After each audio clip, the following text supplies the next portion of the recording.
Hello, everybody, and welcome back to the Cinema Scrutiny podcast, the number one podcast where we take you through all the streaming, film, and television information that you need to know about in the past week. I am John, joined again by my co-host Billy. Hello again. Yeah, and we are coming to you on a Wednesday this time. Yesterday we actually got the rare privilege, which you don't really get in these unprecedented times, to hang out in person. And Yeah. it was just cool. It was good to catch up, hang out IRL. And we just didn't think that doing the podcast was a good use of that time. It's been a while, so Yeah, we got together. However, we did watch today's review, Space Sweeper, last night. that is true. And it was a movie Quite an best experience. definitely a movie best shared with other people. Oh yeah. Yeah, and we'll talk about it later. We got that going on, and then we got a couple of trailers to talk about, some casting news, and obviously we'll jump into it for you. And obviously, if you want to skip around, be sure to jump down to the comments, and everything's obviously time stamped out for you. But the first thing we are going to talk about is the Snyder Cut trailer that dropped, I believe, on Monday, or maybe last. I don't know. I think it was Monday. Valentine's Day. Oh, yeah, Sunday. You are right. I think so. And Yeah. what a love letter to the DC universe. I guess you could call it that. Yeah. Mhm. I mean, they had like a bit of like a lead up throughout the week, like the 3 days before. Mm. There were like little mini teasers to the trailer, which kind of revealed all like the big pops, except for like, the final "We live in a society" scene with the Joker. Yes. But Iconic.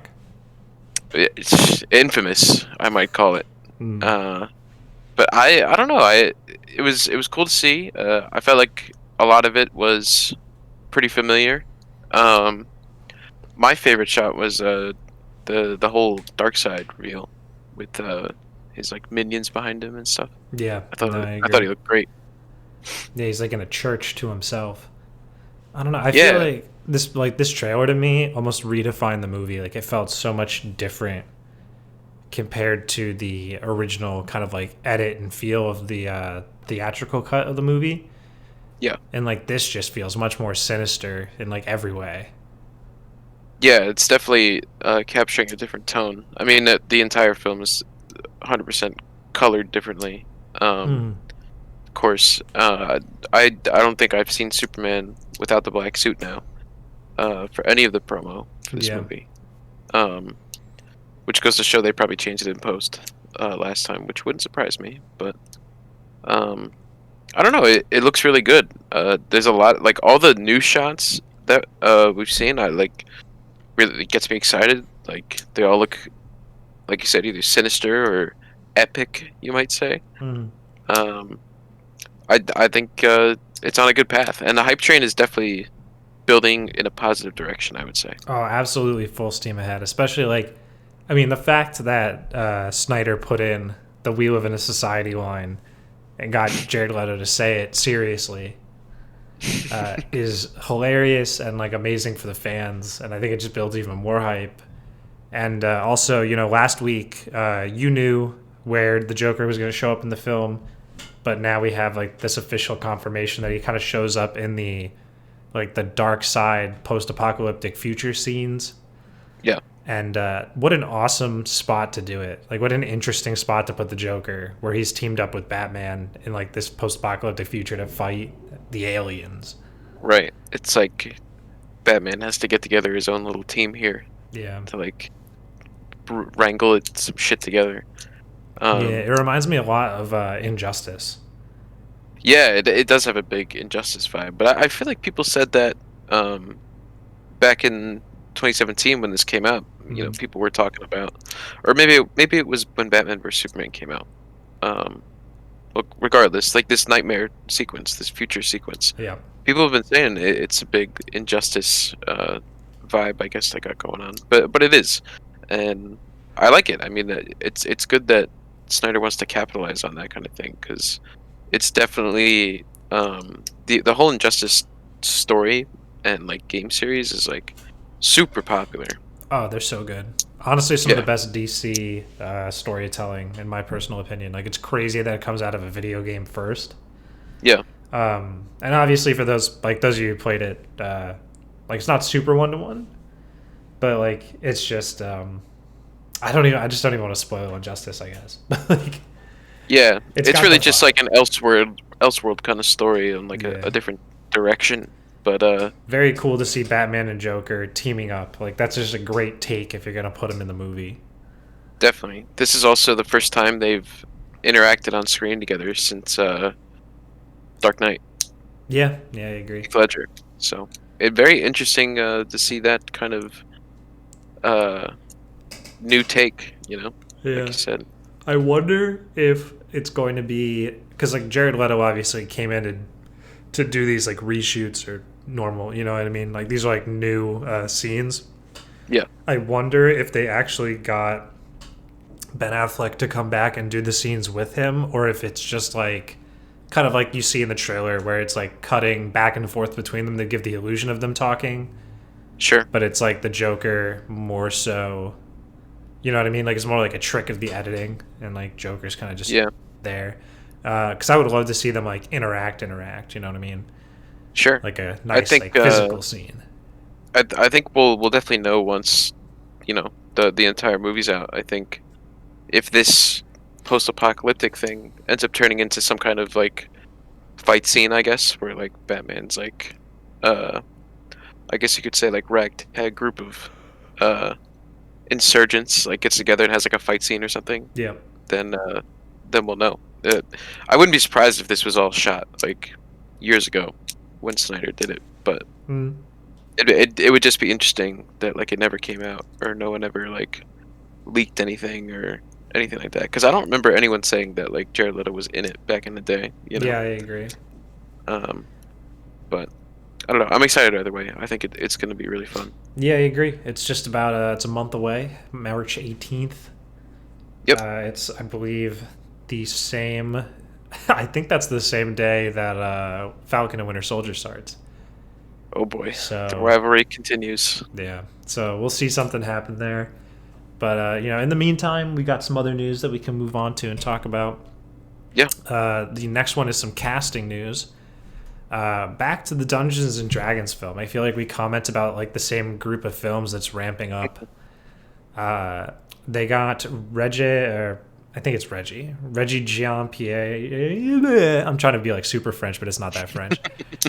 Rege-Jean Page to star in the Dungeons and Dragons film as well. And for those of you who forgot, it also is starring Chris Pine, I believe Justice Smith, and Michelle Rodriguez are all signed on. And it is being directed by the Spider-Man Homecoming duo, Goldstein and Daly. Yeah.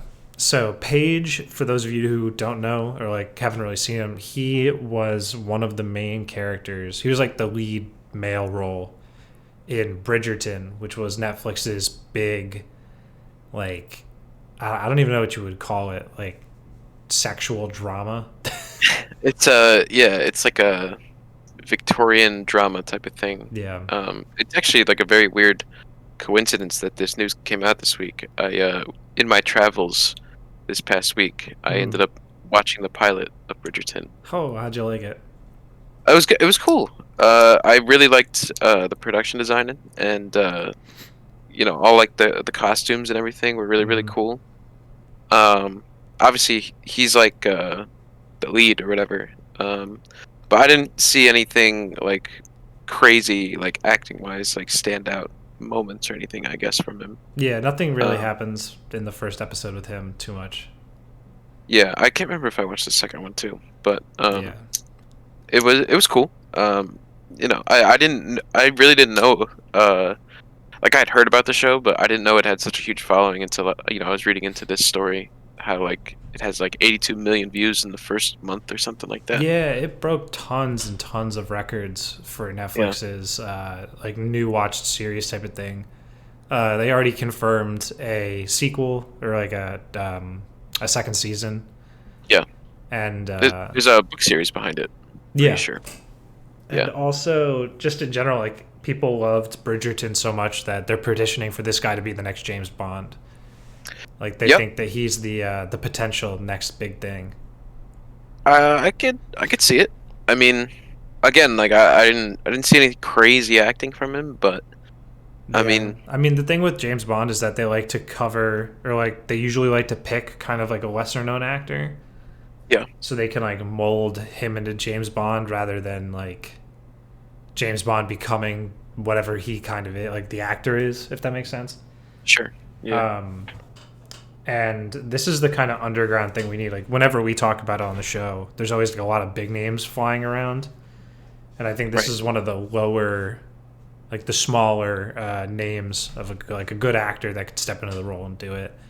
He's definitely on the come up for sure. Yeah, I think Um, everyone that's on Bridgerton just got fucking catapulted by the fact that the show exploded on Netflix. definitely, definitely. Do you think? I know last week we talked about the additions to this D&D movie. Do Hmm. you think that he adds like a little bit more flair to that casting news last week? Yeah, for me, honestly, he puts the movie like more back on track. Like I'm less worried about it. Okay. Like I have faith in this dude's abilities. I think that it's going to like now it's to the point where the movie is going to either be a violent mess or really fucking cool. Yeah. And I feel the same way about the Borderlands movie. Like we didn't. I don't believe we actually talked about it or queued it up. But Jack Black was just announced as Claptrap, That's right. who's like a Yeah, little yeah. robot that follows the characters around. He's like the comedy mascot of Borderlands, and one Right. brings us closer to Jumanji, right? Like we're just missing The Rock and Yep. That's right. whatever her name is, Karen Gillan. But I I feel wouldn't be like it can't surprised be if The they. Rock. Whoever's added to that. Like Oh, it's too late. he's showing up. He's showing up. But like the point is, it's got a very like good cast, but we're talking like now it's just big potential to fuck it up. And Sure. I feel the same thing with this D&D movie. I also think that depending on how long they take to announce the next James Bond, this movie could very much make or break his chances at doing that. Like That's I a good think point. if this movie just completely eats shit and they still haven't decided who their next Bond is going to be, which it could actually be a while. Like part of me thinks that like as soon like even right now they're looking for him, Hmm. but another part of me thinks like all right we're gonna make No Time to Die. It's gonna release this year sometime, and then we're just gonna like walk away and let it simmer for like a year or two. Yeah. But I feel like if this movie comes out and it's bad, kind of like when what's it called? Tom Hardy was getting off the ground and then he kind of had a bad break in Star Trek Nemesis and it like set his career back a while. Right. Like Right. honestly he almost lost everything in Hollywood because of Star Trek Nemesis. But I It's mean, the name of the game. yeah, that was the breaks. Well, part of the roller coaster of Hollywood. Hmm. I think if Bond ended up taking like a break after No Time to Die, Hmm. then it will definitely give this D&D movie a chance to like get out there and let it run. Yeah. But if that doesn't happen, then his chances would be higher, for sure. Not that I think this will tank him, but um, his value is so high right now off of Bridgerton. So um, now would be the time to cast him if Hmm. they weren't going to wait to see anything else. Yeah, I agree with that. I think that like the Bridgerton catapult is definitely really amazing, and I think that when you're looking at this movie, right? I feel like being like saying like, oh, you'll be the lead next to Chris Pine, or like you're gonna be doing a lot of scenes with Chris Pine. Yeah, I feel like that puts anybody that's like coming off of like like a runaway hit, but like by no means like guaranteed success forever, right? You know what I mean? sure. Like you did the one hit wonder, like let's make the album. And Yeah, I feel yeah. like if you had a chance to be in anything with Chris Pine, I feel like Chris Pine's one of those like higher level actors that I would be like, yeah, we're going. Oh yeah, Like we're definitely. gonna use that to grapple up even further. Blah blah blah. I don't know. We'll obviously see what happens. I am very cautiously optimistic about a Dungeons and Dragons film. Yeah, I feel like the next news we're gonna get is either gonna be like one or two castings, or we're gonna start getting some story details. Yeah. Um, I feel like the train may slow down for it on the developments, but who knows? Maybe we'll be back here next week, and then we're gonna start talking about D&D again. But Mhm. we'll see. We shall Yeah. see.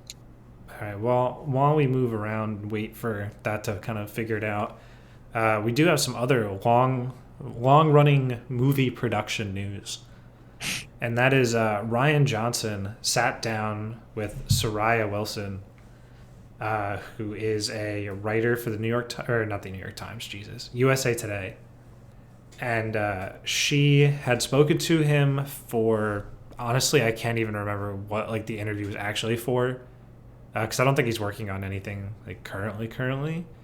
But during the talk, she did get confirmation from Johnson that the Rian Johnson Star Wars trilogy is still very much a thing.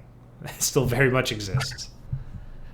She got no dates, no timelines, because he's working on other stuff right now, which presumably is Knives Out 2 or whatever the sequel ends up being, Sure. and possibly a newer movie. But Yeah. yeah, I don't know. How do you feel about Rian Johnson possibly having his trilogy still on? Well, I think. Well, okay. So if he's probably working on Knives Out 2 right now. That's like the sequel thing. Yeah. Which is also not a sequel. Like it's gonna be a totally different cast and everything. Yeah, I think Daniel Craig's the only carryover. Yeah. Interesting as that may be, because I like Knives Out. And Last Jedi aside, I actually really like Rian Johnson a lot as like a filmmaker. I think he's pretty. I think he's different in a way, but I don't know. His whole Star Wars thing. I'm not really a fan of The Last Jedi, but I know we kind of read off this trilogy idea when it came up, a few years back with Last Jedi, because it was pretty mixed reviews. At least in the fan base, for sure, it was definitely divided. But I think I've been scoping out Twitter, recently, as I do sometimes. But Yeah. the Last Jedi, for all the hate it gets, it also has it still has a big fan base. There's a lot of people that really like that movie, and they think it's one of the best Star Wars movies ever made. Um, which it's that's people's opinion. But there is this like cult fan base to it, so I wouldn't be surprised if Lucasfilm is, they've kind of kept Rian Johnson off to the side a little bit, let the flames die down from what The Last Jedi was when it released. And now they might just like sneak him back out there in the forefront and say, here's this trilogy thing that he had going. Mm-hmm. It wouldn't surprise me that it's still happening. Yeah, that's fair. I mean, I don't know. I feel like I'm still a little surprised that it's happening. I think that even though it was like, so it's obviously a very polarizing Star Wars film that he ended up putting out. Yeah. And ultimately, I think that even though you do have like 50% of people that love it, the overwhelming amount of like brand kind of destruction between that and just the sequel trilogy doing rather poorly in general in the minds of everybody. Sure. Like they're talking about rebranding the Star Wars Disney World and Disneyland locations to the Mandalorian era instead of the episode, like the sequel era. Right. There are like, crazy internet rumors always circulating around about how like the Ahsoka Tano TV show is going to completely rewrite the lore so that the sequels aren't even canon. Like Right. people just hate what happened, and I think that like even though there is this niche like audience that would appreciate Rian Johnson making movies, I think that like the brand like just saying that he's making a movie again to a mass audience would I think piss so many people off.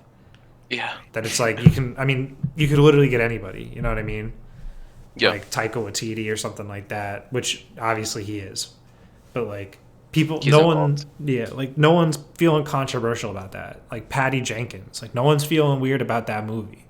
Yeah. You know what I mean? But then you get like this trilogy, or like the dudes who did Game of Thrones, the D&D guys. I forget what their names are. Dave and Dave, probably. The I know the they're, internet just they're calls them brothers. D&D. It's like Oh, is that what it is? it's like the Weiss-off. Maybe? I don't know. I don't know. I don't But want to. I anyway, don't want to botch. yeah, like they were somehow attached to the Rian Johnson trilogy at a minute. It's like They everybody. had their own thing going on. They were going to get their own Yeah, trilogy or people something. hated it. People are pissed. Yeah. And then on top of that, there's there's the other rumors that Kathleen Kennedy's contract is coming up at the end of this year. She signed a 3-year contract right before The Last Jedi came out in 2018. Yep. People are thinking that they're not going to hire her back and she's going to go start her own like production company. Sure. And then theoretically, Filoni or Favreau is going to come in and just fucking axe the Rian Johnson trilogy. Be like, fuck that. Sure. I don't know. Like, I don't know. I like new Star Wars content always. Yeah. I think that there's always room for like another story in such a large and like diverse universe. Right. And you know what? Like, there are people who like. I think there's like an argument to be made, definitely, and maybe we'll talk about it sometime on the show. But say like I'm trying to think, like The Matrix, right? Like The Matrix 1 is such a good movie. Yeah. Well, like just even attempting to make another Matrix movie, like I think some people think that having another piece of content that's bad that's associated with the original Matrix like brings down the integrity of the first film. Sure. But I don't personally think that's true. Like I don't think that making one bad Star Wars film just like invalidates the other 6, right? Right. Like the sequel trilogy doesn't somehow invalidate Rogue One in my mind. No. Like No. if I'm just glad someone's making content. Like I'd rather have one good movie and 4 bad attempts. You know what I mean? Yeah. Because like if we never got the sequel trilogy, we would never get Rogue One and Solo, which I think are fantastic films. Yeah. And even The Force Awakens, I think, is a really good start. Like it's a great setup. Yeah. But I don't know. This is a little off topic. I love a swing and a miss, right? But I don't want to see Rian Johnson fucking swing. Like, That's fair. I'm It's just because he missed real hard. he missed so fucking hard, and I don't know. This could be a whole podcast. I'm really starting a tangent, but like even like Knives Out, right? Like fantastic film, great shit. So Yeah. then you ask the question, like, what was wrong with Star Wars? Was it that he did unexpected, like he did weird things with characters that realistically shouldn't have happened? Maybe is it because he was part of a trilogy, but for some reason they didn't write the trilogy all at once, so it was all like it made no sense, right? Like things that happened in the first movie have no fucking answers. Like It Force was definitely out of Awakens, whack, and I think yeah, it's terrible. the whole sequel trilogy was set up. Like you said, the first movie was nice. It was set up nice, but they didn't. They didn't write all the scripts at once. The strategy of executing the entire trilogy was not the way to go. And I don't fault Rian Johnson for being put in a position of pick up here. There should have been some guidance. And I think overall, Rian Johnson's big fault is that he dropped the ball with the ongoing storyline of what was happening. Yeah, You know what I I think mean? that's the biggest I problem. don't have a problem with him in the universe. Like overall, like in the universe, it felt fine. Like if we gave Rian Johnson a random set of characters we've never seen before in like the High Republic or something, or just somewhere else in Yeah, in the storyline, okay. he'd probably do fine. That's up to Lucasfilm though to decide. Really, I think the majority of Star Wars fans probably still aren't happy with Rian Johnson and wouldn't take it very well. Oh, I think it'd be terrible. As much of a niche there is for what he did, I don't know. I think it would be a ballsy move, but it would really depend on the subject matter of whatever this thing is supposed to be. Yeah. And honestly, it seems like whatever it is isn't even being worked on right now because he's working on Knives Out. Yeah. So Which also, I mean, like, I feel like that just makes hardcore Star Wars people hate him even more. it's like he's not even focusing on the Star Like, he Wars. doesn't even care. Like, it's the most important thing in Hollywood, Sure. and he doesn't give a fuck. I think he's like definitely, if this is true, this is a report. You know, Yeah. I mean, he hasn't come out and said it. Lucasfilm hasn't come out and confirmed. If this is true and this trilogy is still in the works, I think Rian Johnson's definitely just sitting on the sideline, waiting for Lucasfilm to call him and say, "Hey, you ready to start this thing?" Because you know the bomb went off a couple years back, and now it's time to move back in. Like, you know, Yeah. Yeah, I don't know. I I'm don't. hoping maybe they'll have just like a more unified. I think that's probably the biggest thing. A more unified like writing team. Sure. Like Yeah. we're starting to see it with what's it called? The books that we are starting to read. The Yeah. High Republic stories are all very unified. Like they kind of sat down all of the different writers for each of the books and like hammered it out hardcore. This is what is Sure. happening. Yeah. And from what I can tell, it shows. Like there's definitely like a lot of overarching character, like personalities and adventures and storylines that make sense and continue to Yeah. make sense. Definitely. And I think that was probably the problem. But I'm gonna move us on. Yeah. It's Hopefully, I don't know. Hopefully enough time passes for people to relax on that, and yeah. I we'll wish see. Rian Johnson the best with whatever future he moves forward with. Yeah, 100%. Maybe he'll do like a redemption arc, and it'll be the best Star Wars. That'd be cool. I'd be Yeah. cool with that. We shall see. So moving to other Disney news, the Cruella trailer with Emma Stone dropped this morning, Yes. and what the fuck? This is fucking insane. So it's coming out in May, and it did not specify whether or not it was going to be Disney Plus streaming or not, Yeah. which is ballsy because like it's coming up. And I It's still, coming quick. they think for some reason that they're going to be able to put this shit out in theaters and it's going to be okay. Like, I don't know. To me, vaccine's not coming out fast enough. Whatever. Yeah. Not the point. This trailer is wild. It is not what I Pretty expected at all in any way, shape, or form. Yeah. I knew that they were gonna go with this kind of 70s punk kind of vibe to it, and it was Mhm. definitely a little bit more. I knew it was gonna be something different. The director of this is the guy who directed I, Tonya. Mhm.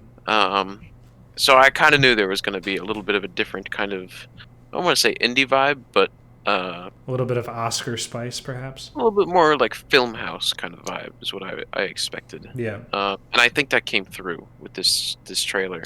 The big feedback that I see is this is Disney's Harley Quinn that they have on their hands right here. Yeah, I'm seeing Disney's Harley Quinn, Disney's Joker. Yeah, Like, and it's got the vibe. It certainly I has like the that vibe. though. Yeah. I'm like totally about it. I think Emma Stone's accent is pretty good. I don't see any flaws there. Yeah, I agree.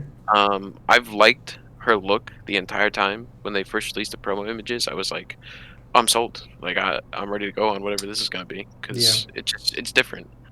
And I also I've enjoyed this Disney villain movie run that they do now with Maleficent. The Huntsman is kind of the same thing in a way. Yeah, it's like the live action different take. Yeah, it's like the live action, like other side of the coin type of thing. And in Maleficent, I know they kind of try to paint her as more of a hero. Hmm. I kind of would be interested to see Disney do just straight villain, just like because Cruella shouldn't be any kind of hero at all. She wants to murder puppies, It's kind Yeah.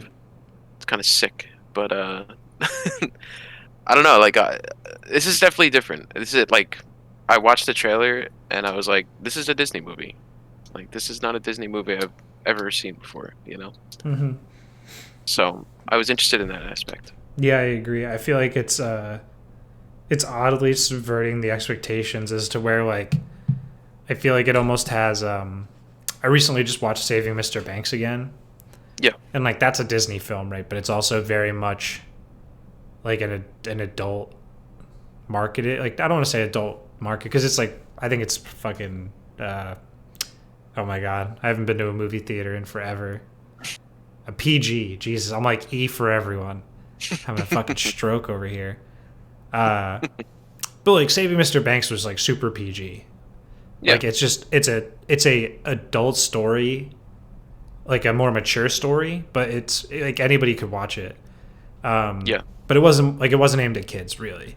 And I feel like this almost feels like it's not aimed at kids. I feel like this is aimed at like young adults and like adults, and it's wacko. Yeah, definitely. And I like that. I want Disney to kind of take those risks. Yeah, do something else. It's interesting. Yeah. So I don't know. I'm interested in this. I'd totally be okay if it comes out on Disney Plus. You know, just keep the date. I mean, honestly, I think that given that is it Jaya and the Last Dragon? Is that what it's called? Raya and the Last Dragon. Raya and the Last Dragon. Thank you. Given that is going to be a $30 Disney Plus premium, whatever the hell. That's true. Yeah. My guess is that this would also be like that $30 thing, which is still grinding. You know, I mean, like that's still fucking pissing me off. It is. $30 is so steep on top of my subscription, which I read is going up. I think like next week. Yep. It's going from I think it's 7 to 9. I think I read. Yep. It's either 8 or 9. Yeah, which again probably we could cover that in its own right. Which it feels justified. Like you can still do the yearly I think it's $90 a year now instead of $80. Right. Which is still like a great deal compared to paying monthly. You save like $20. Sure. But and you're also obviously you're free from the monthly increases if they increase like on an off week or off month. But like if they charge me more and then they ask for $30 for a movie, like fuck you. Yeah, 30 is just a lot. It's yeah. Like, just give me like 15. And we're working with films here that I don't think like this movie Cruella. Mm-hmm. If it was straight to Disney Plus for free, I think it would do banger numbers. I think probably. That if this movie hits at the right time, right as like the majority of people have gotten their vaccine and they're hitting theaters, I think this movie does gangbusters. Oh yeah, I agree. You know, like I think if wherever this movie's gonna hit, like if it has that paywall, may not hit the same. I'm telling. But without the paywall, it's gonna. This movie's gonna make waves. Yeah, 100%. I mean, I'm telling you straight up, if this movie has a $30 paywall on it, on top of the on top of the streaming service subscription, I'm not gonna see this. Like that sucks, but there's no chance. I don't blame you though. $30 is like 2 tickets. It's like 2 tickets to the theater. Like, I don't know. At the theater I worked at, $30 was literally the whole thing. It was like 2 tickets and a popcorn. You know what I mean? Yeah, but not a large popcorn at home. Like I'm gonna be honest. I'm fucking sick of the popcorn at home. It sucks. It's trash. It's so bad. Like it's fucking same. Honestly, like I would rather pay the $30 at a theater, even if it was the exact same price, because at least I could get a fucking like a good bag of popcorn. Yeah, all the concessions are worth it. It's always worth it. It's like we always complain, like people always complain about like how much you spend at the movie theater, but you're not gonna not get the popcorn.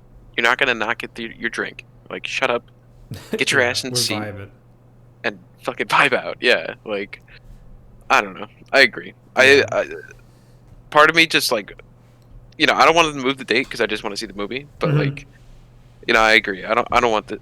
Now that you bring up the paywall, I don't want it behind a paywall. So yeah, I need this movie to like explode.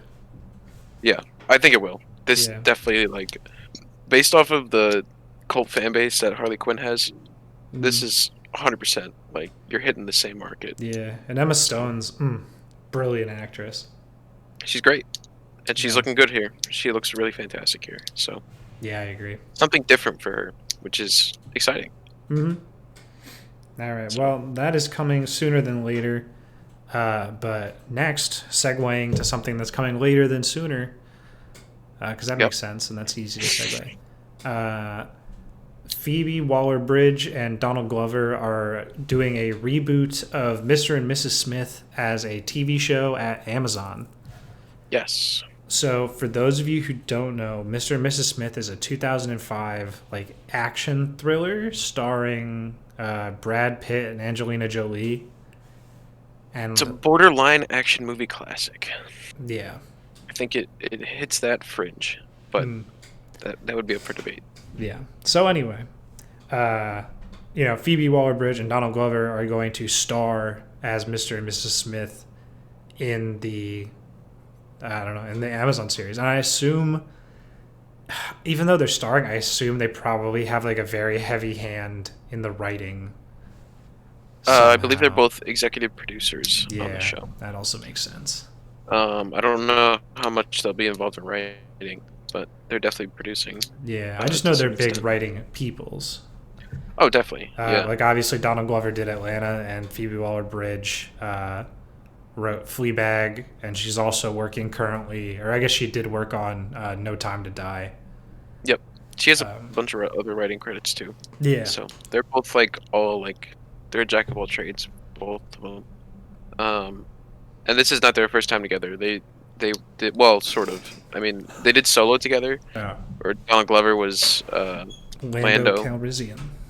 And Phoebe played the robot. Yeah, L37, I think. L3. So she probably voiced it. I would assume she probably wasn't on set. But, yeah, she did the voice of the robot.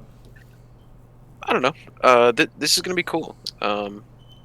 I love Donald Glover in every aspect. Yeah, I agree. All of his work, he literally knocks it out of the park every single time. And the same thing could be said about Phoebe Waller, because Fleabag is pretty sure it's got some Emmys on it. Yeah, Madhouse. And she's, obviously very skilled in her acting.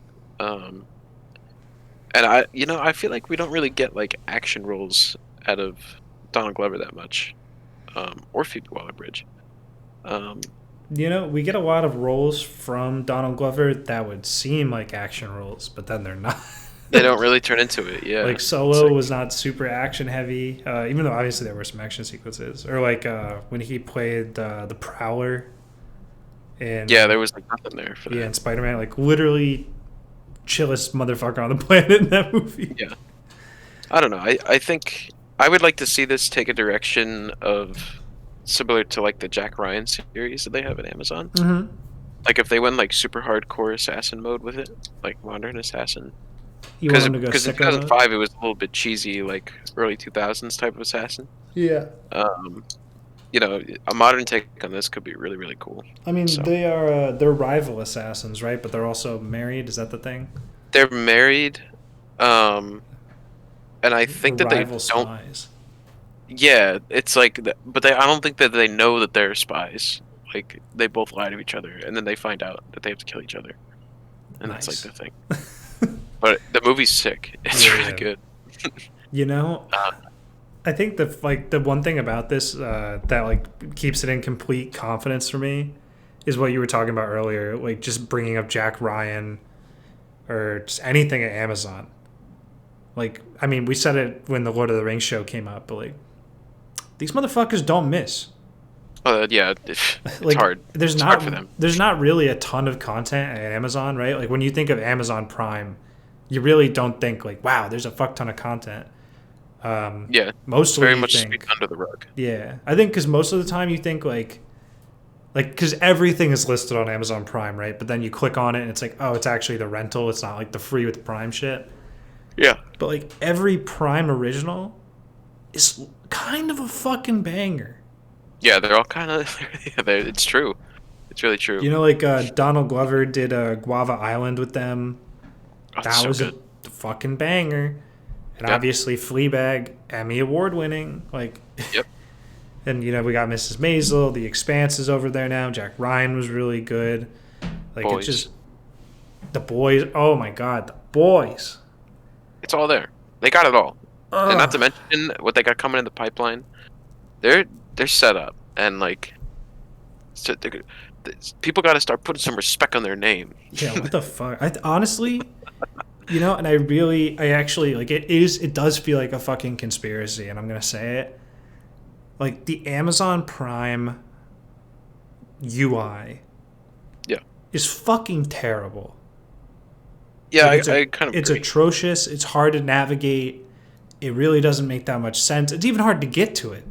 Like you have to go to Amazon.com and then you pull down the tab like you're gonna buy something, but like nah, It's easier to search the Prime Video like on Google. Yeah, like it doesn't even make sense, right? It's hard to find it in their own website. And then you turn it around, and like Amazon is one of literally the best UI design companies on the planet. Like their website, if I want to buy shit, yeah, like we're talking probably millions, like $500 million into fucking like user experience research. You know what I mean?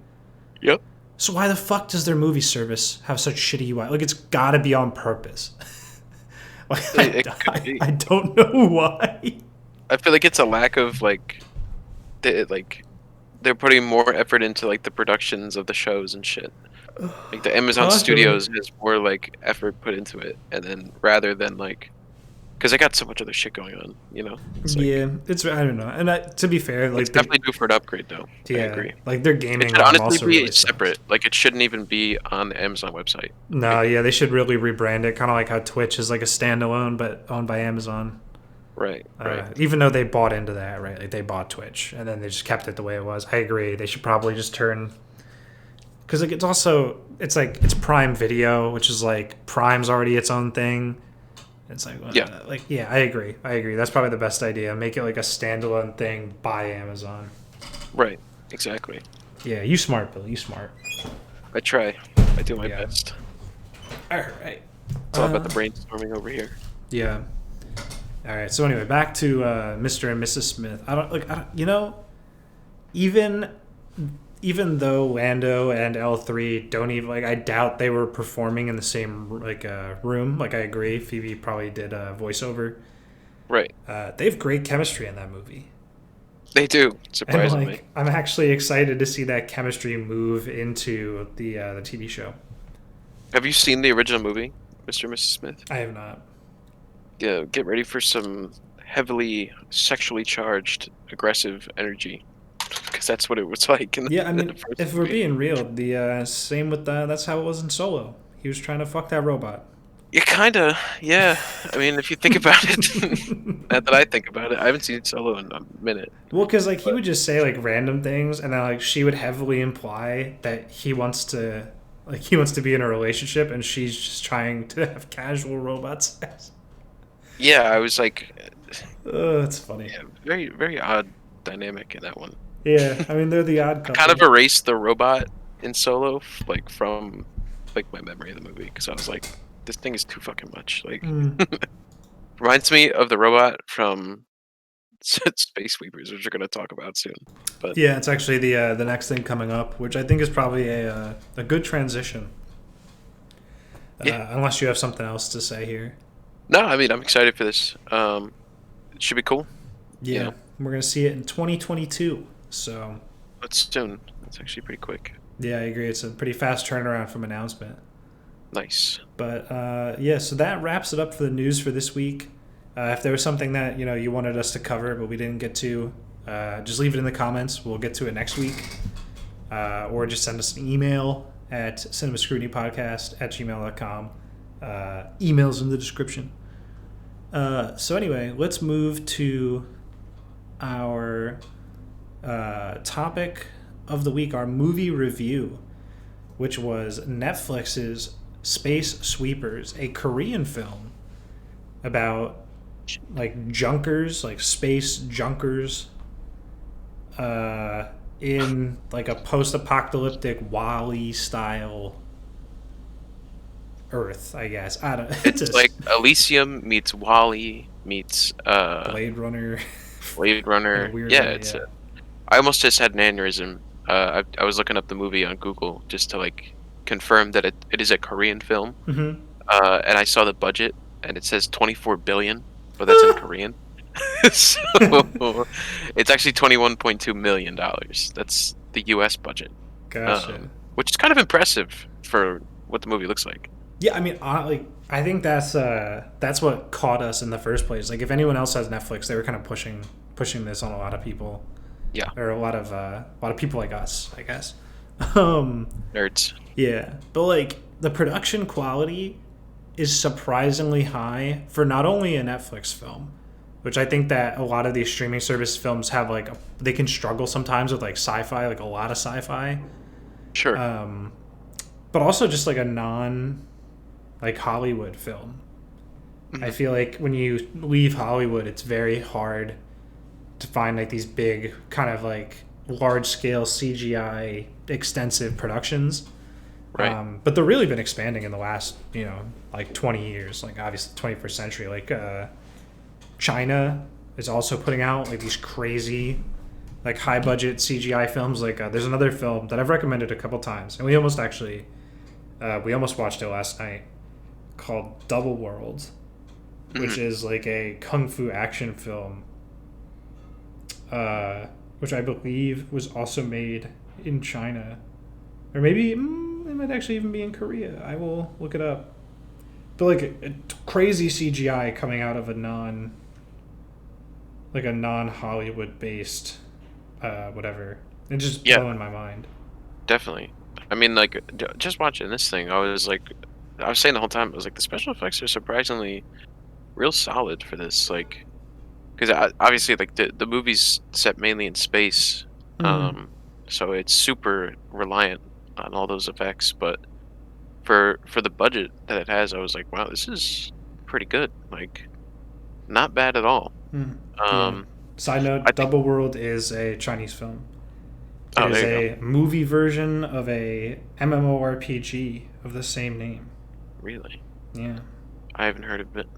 Yeah, haven't heard of Um, it. The article says haven't heard of it. Don't feel bad. It's from China. nice, cool. Yeah, Um, but whatever. Crazy. Anyway. I think just like overall, like the downsides to this thing was number one, the writing, um, Oh yeah. and to be fair, it is a Korean movie and it is dubbed for English, so I think the dub, may reflect, You know, some issues. I don't actually know. honestly, I don't know. I really don't even think so. Yeah, I Because mean, either way, like there are like plot writing issues yeah. overall. Well, because the dialogue sank up with the subtitles, Yep. which means that like the translation is probably pretty accurate. Because usually you see, with say like anime when they redub it for English, Yeah. they completely change what the actual like versus the subtitles is. Like Hmm. they'll just rewrite scenes straight up. Oh, definitely. Yeah. Yeah. You know what I mean? Like they might even throw like a completely different set of stakes over an English version. So like to me it felt pretty spot on, but also it did one of those sci-fi tropes that sounds awesome, but is actually a terrible fucking idea to do. In that they focused very heavily on the fact that everyone has a universal translator. And Yes. so they were characters that were speaking German the entire time over the dub. Like you're in an English dub, but they speak German or they speak French, or Yes. the English dub that is speaking Korean all of a sudden starts speaking English, and like it's English like it's not the dub, like that's the Yeah. film, Right. Right. and it's just like what? It's a high mix of like multicultural shit. Yeah, Like which there's is so cool. it is cool. No, It's a it's really cool cool. attempt. Definitely. No, I mean like it makes sense for the world that they've built, Yeah, because I mean, obviously like with the scenario just of like, being in space like that, like yeah. you would have everybody from around the world like just all over the place. So, Yeah, I mean, you see it in Altered Carbon as well, where they kind of switch over to Spanish sometimes, or they switch over to I don't know, something else. I think Japanese when he's talking to his sister. yeah. But those moments were very like they were few, and if they did it, they like fully committed to a scene instead of just like a random sentence in a specific language. Hmm. And also, they didn't like the weird thing about this film also was that even when they switched to English on purpose, like he's still speaking Korean, but his universal translator is translating it out. So Yeah. like nobody's mouth matches up with anything in this film. Yeah, so it's kind of funny in that aspect sometimes. You're like, what's Yeah. happening? Like, you'll just catch it all the time. Uh-huh. Um, but I think you made the comment earlier, John, like way earlier in the show that this is definitely like a movie that you'd watch with like I'd recommend watching with like a group of people. Yeah, I agree. It feels like a nice like end of the week type of let's watch like something just entertaining. Like there's action. Um, the plot isn't like completely unfollowable. You At know, some points it was. at some points towards like the third act, yes, it was hard to grip on like what was going on. Yeah, well, they do But like like it is some weird plot things where like nothing makes sense, and then all of a sudden they come back around on it, and you're like, ah, it does make sense. right, right. It's Um, very weird. but I think it also, I think they're talking about relevant topics. I think Yeah, that's actually true. yeah, the stakes are high in a lot of senses. The MacGuffins that come about are pretty big, but if you don't care about that, then that's fine. Mhm. Um, but like overall, like it was, I can't say that I wasn't entertained. Um, Yeah, that's true. I definitely laughed at some points, whether I was supposed to or not.